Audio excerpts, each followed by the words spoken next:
Welcome to my World History Notes, where I read from the book I wrote to teach homeschoolers a survey of world history called A Bible Believer Looks at World History.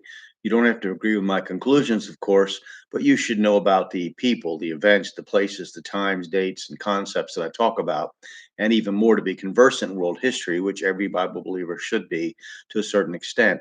So let's begin, and we'll talk about the Incas' absolute dependence on the protection and authority of the top level of government made them helpless. Oh, by the way, you can find my book on lulu.com, amazon.com, or the Bible Baptist Bookstore. Okay, let me begin again. So, their dependence on the protection and authority of the top level of government made them helpless when that top level was not capable of wielding power. The Spanish Great Challenge was the massive Inca road system designed not for horses, but for men and llamas.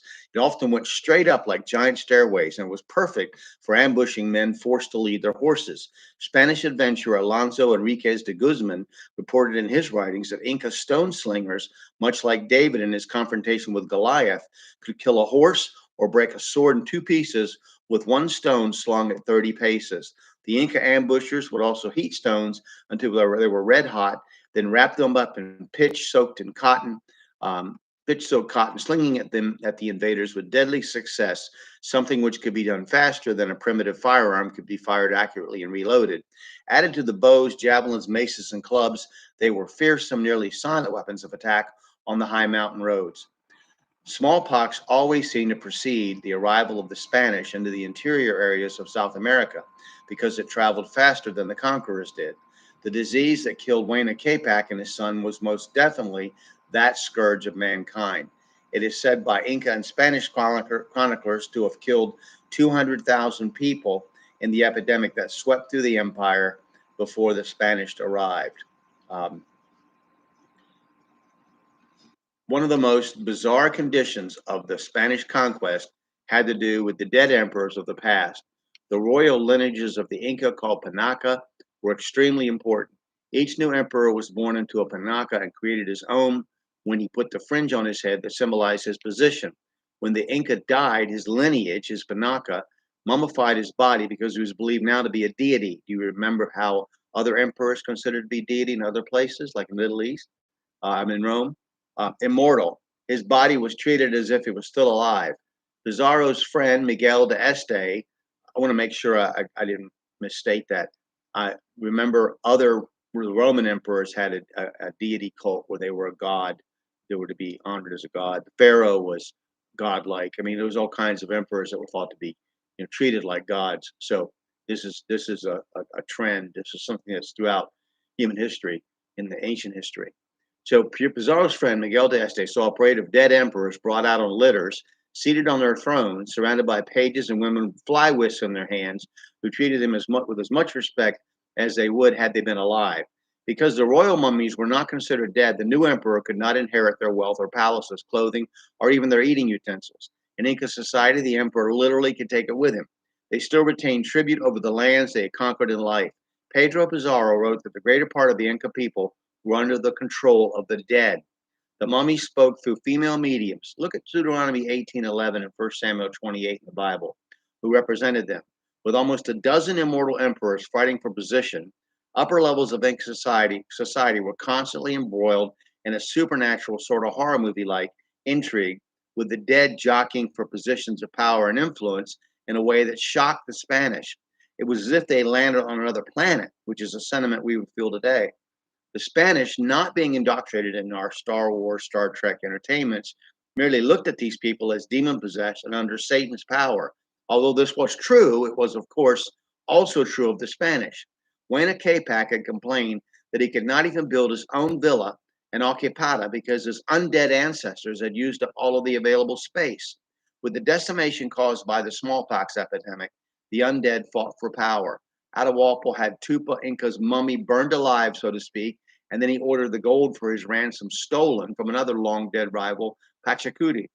Huáscar, in death, kept the civil war going by dealing with the Spanish through his spokeswoman, his witch. I'm not saying I believe for a moment that Huáscar was actually speaking from beyond the grave, but merely that this was the way the culture perceived things.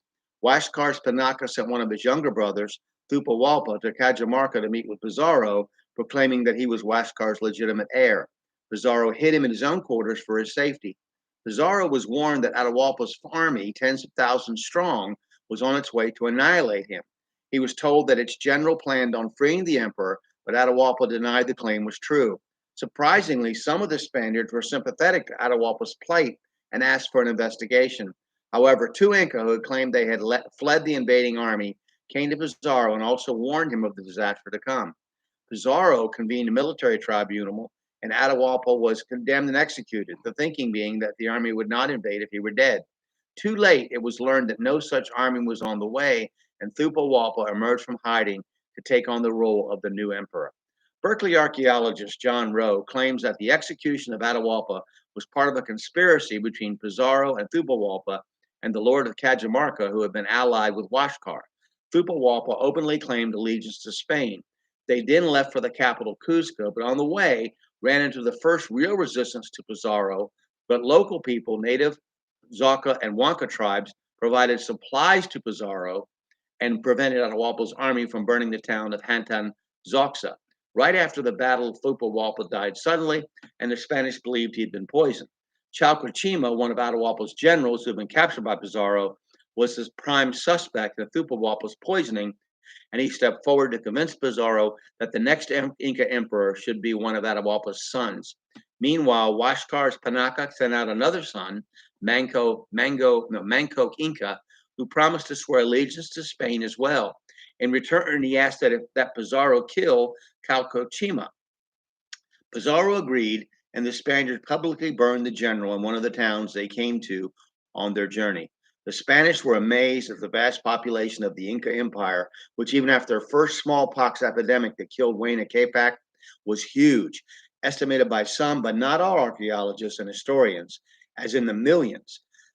Smallpox struck the empire again in 1533, 1535, 1558, and 1565. Based on modern epidemiological studies, epidemiology is the study of disease outbreaks, aka epidemics. Some researchers believe that 90% of Tawantinsuyo's citizens, the Inca Empire, were killed.